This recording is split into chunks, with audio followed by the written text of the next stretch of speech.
काला धतूरा है ये, काला धतूरा शंकर जी को बहुत प्रिय है।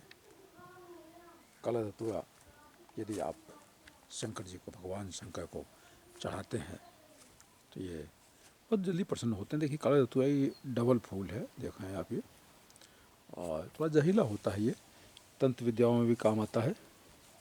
और इसका जो है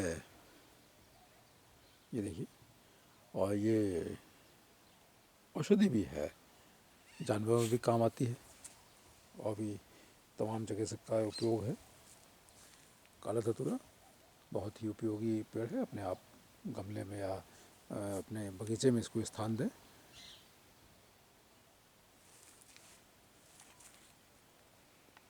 देखिए इसमें आपको दिखाता हूँ मैं, ये देखिए ये है, ये इसका ये निकल रहा है काला धतूरा।